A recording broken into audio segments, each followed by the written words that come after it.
Steve, having sold 20 million albums worldwide, do you feel pressurised into having hit records? Not really. No, we just do what we do, and we write the songs and hope they come out good. Really, I mean, it's as simple as that. Basically, we're really stubborn anyway. We sort of tend to write for ourselves. I think that's the way it should be, though. You can't start worrying about what you think people are gonna want, really, because otherwise you tend to sort of start writing stuff you don't really want to write. Because you've always concentrated more on albums, haven't you? And singles have come out of the albums. Yeah, we just, pick the two shortest songs on the album usually. I mean, sometimes, in the past we've had singles that have been like 5.5 minutes, 6 minutes or whatever. So really, it's just, if we get a song we think, oh, that's got a pretty good hook line on it, and that's usually the single. It's not like we sit down and try and write a single for the album. It's album tracks, and then we just pick the most viable single.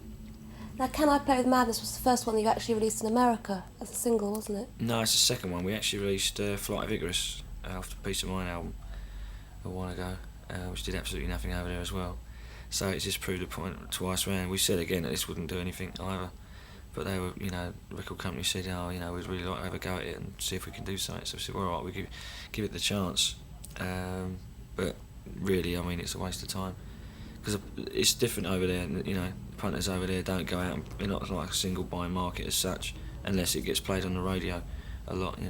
Whereas over here, our fans are go straight out and buy anything that we do. So the singles will go. That's why the singles go straight in, straight out again, because they still don't really get much radio play. So they're only in there for about 3 or 4 weeks, and then gone straight out. Now, the video for Can I Play With Madness starred Monty Python's Graham Chapman. How did that come about? Well, the director, he actually worked on Time Bandits and I think Life of Brian and stuff like that. And basically, he just got in touch with Graham and said, do you want to come and do this thing? And he was well interested in doing it. He liked the song, and he was well into doing it. How important are videos to you? They're important. I mean, I don't like doing them, I must admit. That was great, because we didn't actually have to be in that one. That was, I'd like to do that sort of thing again, because we don't really like doing videos, because it's usually a mic to play back, which is like really sort of feels false, which it is, I suppose, in a way. And we're not actors or anything like that, so I mean, Bruce could get away with doing something like that, he's got the front of it to do that, but the rest of us will probably look a bit stupid if we start trying to do actual acting in videos, so. I mean, you've toured extensively. Playing live must be very important to you. Do you enjoy that more? Yeah, that's the main reason we formed the band in the first place, just to play on stage. I mean, at that time, obviously we never knew we were going to get to this stage or whatever, So we just wanted to play, get on and actually do gigs, and we still feel that way now, that we still really enjoy the gigs. I think the time we don't enjoy it on stage anymore, is the time we knock it on the head, really. Now, quite a few fans seem to be a bit disappointed that you're only playing Donington. I mean, why aren't you playing anywhere else as well? Well, I mean, there's always two schools of thought there. I mean, we've had fans for years saying, why don't you play Donington? And then, of course, you get a few letters coming in saying, why are you only doing the one gig? I mean, obviously, if we did, a British tour before Donington, it would be, really difficult to get everyone in to come, because they've seen the show or whatever, to come to one place, because they'd be lazy and just go to the local Odeon or whatever. And I think that's, that's natural, that's fair enough that they do that. I mean, so, we wanted to really try and get, as many fans, I'd say under one roof, but it's open air, but it's, to just in one place. I'm really looking forward to it. I'm nervous, but it'd be really good to have all them fans in one place, Now, the lineup for Donington is quite ironic, because Kiss are sort of number 2, and about a year ago you were supporting them. How did you feel about it was that? longer than that. It was 1980, actually, when we toured in Europe with them. That's a long time ago, and that was really when we, first starting to, feel that way. And that was our very first support tour in Europe. So obviously things have changed a lot, because we've done a lot of touring since then. And I don't think it's no big deal that they're supporting us. I mean, we are doing well. It's our own country, and we've done a lot of touring here and worked hard to build up to that, and obviously they ain't done as much touring over here as we have, so I don't think it's it's any problem from either side really. Now the lineup for Donington, because all the people that are playing haven't actually played Donington before. How do you feel about that? Well, that was one of the things we tried to push for. We were also trying to get Maiden, who have played before, and they couldn't end up doing it. So we were trying to push for mainly bands that hadn't played before. It's better for the fans, I think. Also, we're trying to push for the best build possible, and we had a say in all the bands that are on. But we've always done that anyway. All the support bands we've had, wherever possible, we get the best we can get. Because it's it's value in it for the fans. Have you got anything up your sleeve for Donington? Any sort of special? Oh yeah, of course. Are you not going to tell me? No. No, you have to wait. Do you get to see a lot of the and when you're touring, do you actually get to see a lot of the places that you're playing? Or do you sort of stay? I did on the last tour because actually what I did was I took my family on the road with me, and that sort of gets you out, makes you go out and see things, because the kids won't just stay in a hotel room all day, so you have to go out. And it was good for me because, normally I just like sitting and watch TV or lay in bed till really late and go to bed really late. So it made me actually get out and make an effort to, go and see things, which is much better. And also what we were doing as well was staying in a place for like one week or something, and then I'd commute to the gigs, and my family would stay there.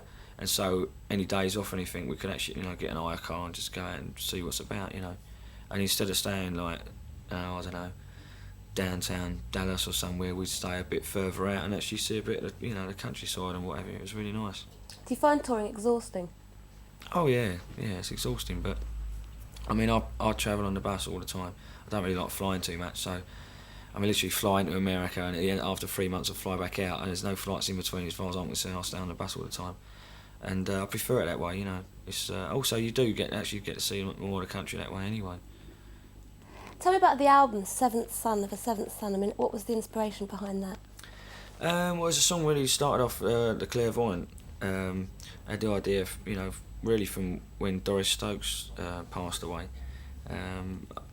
She's supposed to be like clairvoyant and everything, and I thought, well, if she can supposedly see people's future, just thought, well, wonder if she could foresee her own, or indeed foresee her own death. It just sparked me off as far as that school of thought. And the Seventh Son, supposedly the legend, is supposed to be clairvoyant and have these powers and everything else. So I had the idea for that, and when I spoke with Bruce about it, he just said, well, this is great, we can really, write the whole album about this. So I said, well, give it a try, and we're really pleased the way it turned out. Is it one of your favourite albums? Yeah, obviously, because it's a current album, and because it's new stuff, and because we're playing the stuff on stage, sort of the first tour sort of thing. It's fresh, so obviously, you're really happy with it at the time. It's only really in a couple of years' time when we can actually look back and be a little bit more objective about it, that you can say whether it's like your favourite album or whatever. Up to this point, I think my favourite studio album, so apart from this one, is probably Peace of Mind. It still may be Peace of Mind in a couple of years' time when I look back, objective sort of thing. But it might, and then again, it might be this one. I don't know. Because we're playing this stuff, it's all fresh, it's exciting.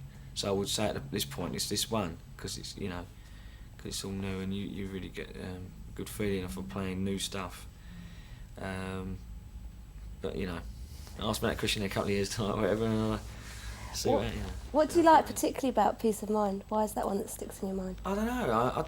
It's just as an overall album. I think Number of the Beast has possibly got stronger actual individual songs, but as an overall album, I really like Peace of Mind. The whole album. It's not really a song on there. I don't really. There's a couple of songs on Number of the Beast I'm not really happy with, and Peace of Mind as an overall album was really really happy with. And that was Nico's first album as well. I don't know if that's got anything to do with the feeling of the album or whatever. I don't know, I just like that album a lot. I find that's the one that if I do play any of our albums, which I don't very often, but if I do play any of them, it's probably that one, or the live one. The live one is like a best of anyway, so it would be an obvious choice. What about your least favourite? I think the first album, purely because of the production. The songs, I think there's really strong songs, because there were songs that we had over a period of 4 years before we signed up and everything, you know, to EMI. So that was like a best of period of 4 years, you know, so obviously it was a strong album, but the production was so bad. We've ended up really re-recording a lot of the stuff, like either live tapes or whatever. In fact, the latest single's got, you know, a couple of newer versions of Prowler and Charlotte the Eye, which were on the first album. And basically we've gradually got around. I think there's only 2 songs left now that we haven't actually re-recorded at some point. So we'll probably end up doing them the next time, you know, because it's so disgusted with the production. It was like, you know. Was that you sort of seeing what you could do with the raw material to make it better? Yeah, well, I mean, what happened though was we just, you know, we didn't want to get Martin Birch at that point. We didn't try to get him because, you know, we thought that, you know, we hadn't really done that much yet, you know, and we thought because he was a big name producer and everything else, you know, we thought that he wouldn't really want to be producing a little band like ourselves or whatever. But he was really annoyed because when we actually come on and asked him to do the second album, when we started doing a bit better by then, he said, "Why didn't you ask me to do the first album?" We said, "Oh, you know, we was really, you know, we were really a bit upset." Well, both sides were a bit upset about it, really. Because he was really upset because he read in the paper, "I Maiden, you know, got the album being produced by Will Malone," and he was really a bit upset about it, you know. So anyway, you know, that's one of those things. I mean, if we could go back in time, that's the one thing I probably would change, that would have had Martin who actually produced the first album. Now, what about all these rumours that you're going to be splitting up? Is there any truth in this? I won't swear, but it's absolute rubbish. I mean, where that came from, I never know. But, I mean, when we're away, you know, on tour or whatever, you know, or abroad recording or something or other, there's always rumours going around. I mean, each sort of year there's been, you know, one or the others leaving. I mean, this year it's me. I mean, you know, we've been through all the others. All the others at one point or other suppose we've been leaving for one reason or another. Now it's me to spend more time with my family. Well, I mean, my family have been on the road with me anyway for the last 3 months, so, you know, can't really spend much more time with them anyway, so that's not a problem. And it's just absolute rubbish. I mean, I don't know where these people get these things from. I mean, there's been things in the paper like I was supposed to have collapsed on stage and been carried off on a stretcher and all this stuff, and I mean, it's absolute rubbish. I mean, you know, unbelievable. I mean, it's laughable, really. You know, it's quite funny. Except that the problem is when the people read it in black and white, they, you know, I mean, even my mum, you know, was like phoning up, trying to find, "Oh, is he all right?" You know, and all this business, and you know, because you know, they know better by now, really. They should do, to think that they shouldn't believe all they read in the papers. But the problem is when people see it in black and white, I mean, they think, well, you know, it's a possibility. Maybe it is, you know, maybe it has happened or whatever, or maybe he is leaving the band. I mean, you know, the people that have phoned up and asked, you know, close friends or whatever, even, you know, said, "Oh, you know, are you really leaving?" So, Where do you think the rumours come from? no idea. You don't think they're sort of set up as publicity No. by people? Oh, no, it's not. I mean, that's the one thing I would like to get across, really, is that it's not. One thing I didn't want people to think was that we're trying to say this, you know, we're not doing a status quo and, like, you know, the end of the road tour and the end of the road tour and all that business. I mean, I don't think that's right, you know, to say you're doing a last tour when you know darn well you're going to come back and do another one. I mean, that's really wrong.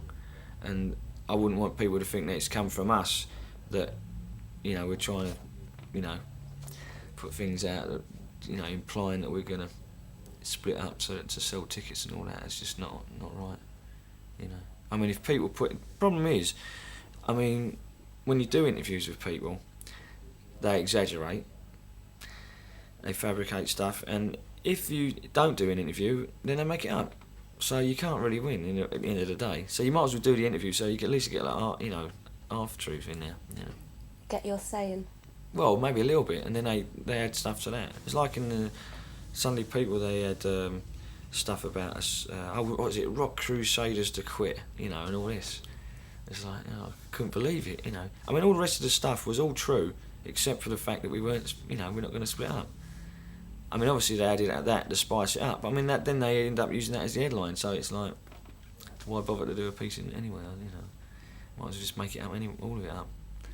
And you get all these really upset fans writing in. Well, yeah, I mean, on stage we've been saying, even in America, you know, we've been saying, you know, Bruce has been saying every night that, you know, we're not splitting up and it's just rubbish. But you still get people coming up saying, well, you're going to take a bit of time off. She said, yeah, we're going to take a bit of time off because we've been on the road a long time. It's no problem, just recharge the batteries. I mean, it doesn't mean we're going to split up, but still get people not quite sure, Do you find you've got a lot of pressure on you because you're so successful now? Do you find it a real strain? Not really. I mean, the only real strain is when you actually go and actually start writing new songs. That's always been a problem, always will be. It's not a problem, I mean, it's just a strain. Because you're always constantly trying to come up with stuff that's as good or better than before, obviously, and different again as well. So, there's a lot of pressure there. But not really. I mean, there's no socially or anything like that. There's no pressure. Especially, I mean, there's more pressure in America if you go out. I mean, it's like, people, talking at you from everywhere and what have you, and their attitude is a bit different to, people over there, who are well known or whatever. I mean, over here, I still go down my local pub and I might get one or two people ask for an autograph, but that's about it, Most people just sort of look at you and, maybe say hello or whatever, but that's about it, They don't really bother you that much. I think that's really good. That's one of the reasons why I, still love living over here. Well, I just love it anyway over here, but it's just, States is good to tour. It's a great place to tour. It's 24 hour, everything,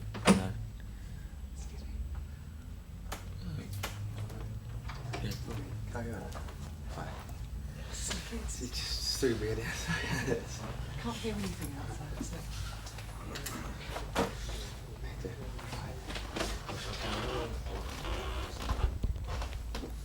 Yeah, carry on.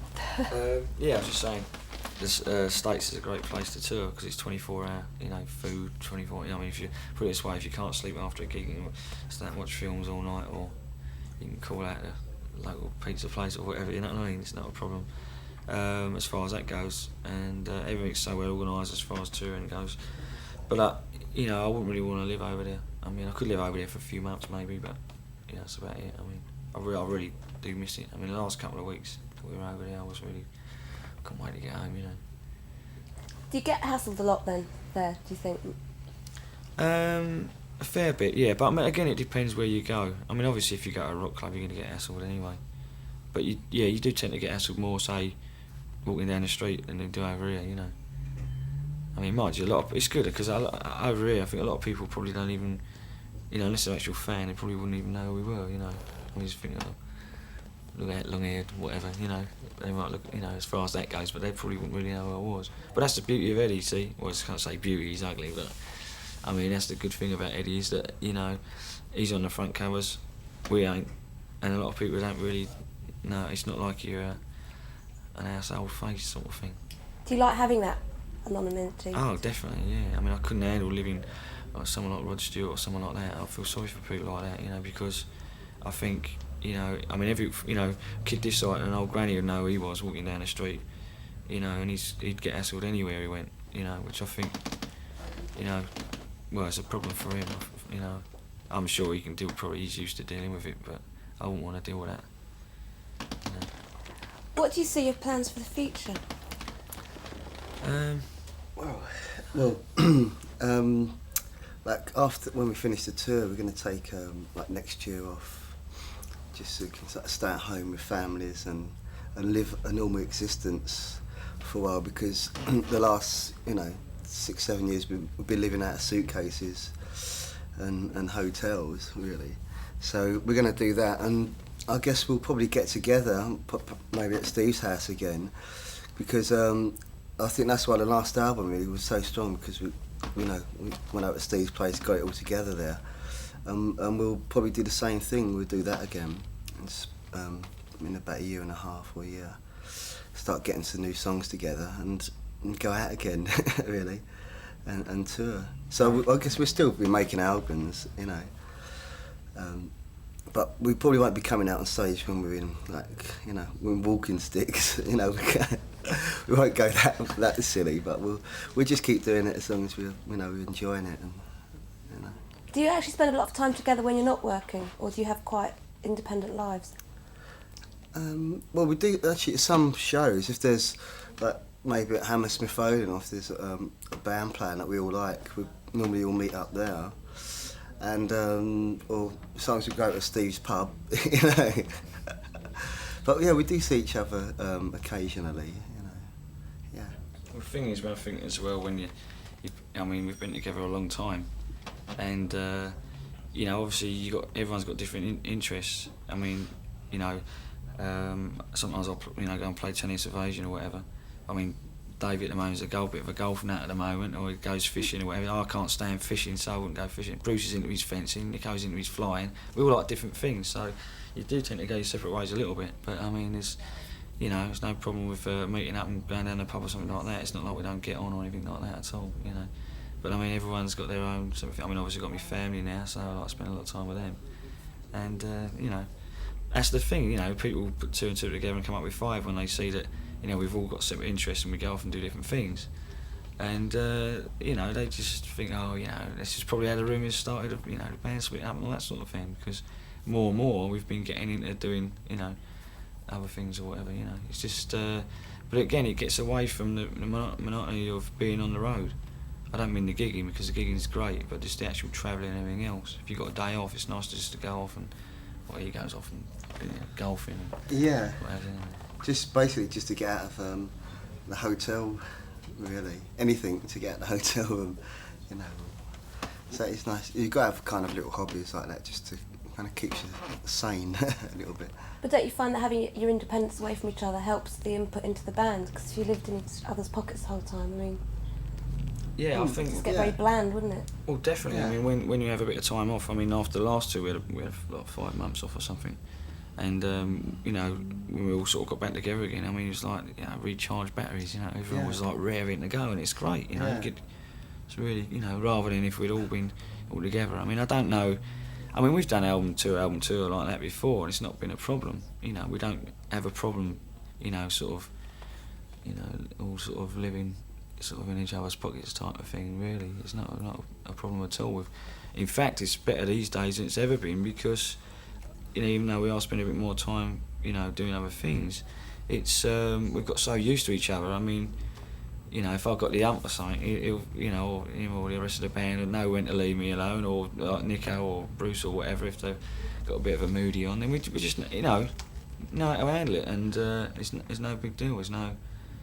Certainly no real big arguments or anything. I mean, you know, now and again you have a bit of an argument or something. There's certainly no punch-ups or anything like that. I think that's when to, you know, call it a day. If someone starts throwing punches at each other, then it's all over, I think. You say that you get together to go and see bands, so what bands do you actually rate? There's many, actually, many bands. And that does vary from, you know, myself personally, anything from blues to, like, you know, up to like Marillion. Really, it's one of my favourite bands at the moment, I can say. But because we've been away for quite a while though, there's a lot of new bands that are happening at the moment in London that I've got to go and check out, but it won't be till next year. But let's say it does vary. Really, I like anything. You know. What about you? Well, I went to see Jeff Hotel a couple of times on their last tour, and who else? Well, Yes, I went to see on the last. I didn't manage to see him on this tour. I see him on the last tour. Absolutely brilliant. There's loads of bands really. I mean, David Lee Roth we went to see. That's another reason why we got him on the bill with us, because I went to see him on his last tour, and that was really good. I like all sorts of stuff. Anything, you know, rock, you know. I like stuff that's got, you know, lots of time changes in it. That's why I like Yes and Jeff Hotel and stuff like that. I wanted to see Floyd on this tour, but I managed because we've been touring, and we had any days off where we could go and see them. So, you know, I would like to see them. Who else we've been to see? What about new bands? One of the newer bands, I really like to say, they're not totally new, but I really like Queensryche a lot. I really rate them. Some of the new bands, I mean, people like Guns N' Roses and Megadeth, they support us in America anyway, so we got to see them, you know, supporting us, whatever. It's not the same, you know, as when you actually go and make the effort to go and see somebody, rather than when they're just sort of supporting you. What else is there? We had this a really good little band called the Killer Dwarfs that brilliant. supported us. Absolutely brilliant. Yeah. Best new band I've seen for a long, long time. Yeah. Yeah, Killer Agree with Dwarfs that. from Toronto, and we're gonna try and see if we can get them some work somewhere or whatever. Just put a word about it for them, because they're really, really, really good. They've got an album out at the moment, just been released, I think. Actually, I can't remember what the actual name of it's called, but they did 3 gigs with us because last 3 gigs in the American tour, just coming to fill in for someone else, but because Ace Frehley, who was supporting at the time, had to pull out, and I couldn't believe it. I mean, they were, good musicians, good songs and everything else. I mean, it goes without saying, but stagemanship was like, especially the singer, just outrageous. I mean, I can't really explain it, but. So you'd recommend people to go and see them? Oh, definitely, yeah. I just, try some way to get them on a support tour over here somehow. Now, what about bands like Pink Floyd who've been kind of touring and recording for years and years? I mean, can you see yourselves doing that? Yeah, well, they take a lot of time off in between. So when they go out again, they always, seem to be fresh again. So I think that's the way we got to do it. In fact, we have on this tour pace the gigs a little bit better. Instead of doing 5 or 6 a week, we do say 4 a week or whatever. And it just, we're not getting any younger, you know what I mean? Charging around the stage like, got to keep, put it this way, I have to go running for about 6 weeks before I do a tour now. I never used to do any of that before, So, do you suffer with hangovers? This is the first sign of getting older. Yeah, mind you, always have done, to be honest. I've never really been that good when we drink, It's normally at least a day wasted. 2 days in my case, if I get really, really out of it. But in general, I mean, I don't drink too much these days anyway. Well, it's true, but old age can't handle it. Who actually comes up with the ideas for your material? Is it kind of all of you, or? Well, I still write probably about half of the stuff, I suppose, up to this point. And Adrian and Bruce write quite a bit of stuff. Dave's, well, you write a bit, don't you? Yeah, Usually with me and him, we usually write a couple of songs together. I like to see him writing a bit more, but I don't know, he's a bit lazy, isn't he? Got some bits and pieces here and there, How do you feel about the success you've had? I mean, how would you sum up your career? Well, brilliant, really. I mean, couldn't ask for more. Not really. I mean, the beauty of it is that we're doing exactly what we want to do and getting paid for it. It's unbelievable. That's fulfilled everything really. As far as music, travelling around, seeing the world, and meeting new people, and all that sort of stuff. Yeah. Is that everything? It's like when you're a kid, if you've got like a dream and it comes true. Well, then that's what's happened here really, and I feel very lucky, fortunate. Surprised. Well, really, because it didn't happen overnight. I mean, it would have been surprising, but because it kind of built up over a period of years, you kind of tend to grow with it.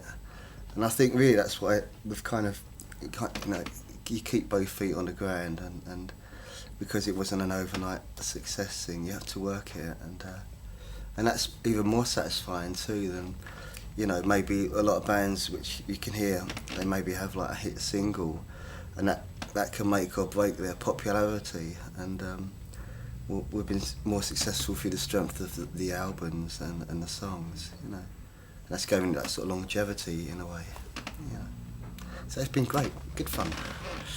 Well, thanks very much. Yeah, cheers. Cheers.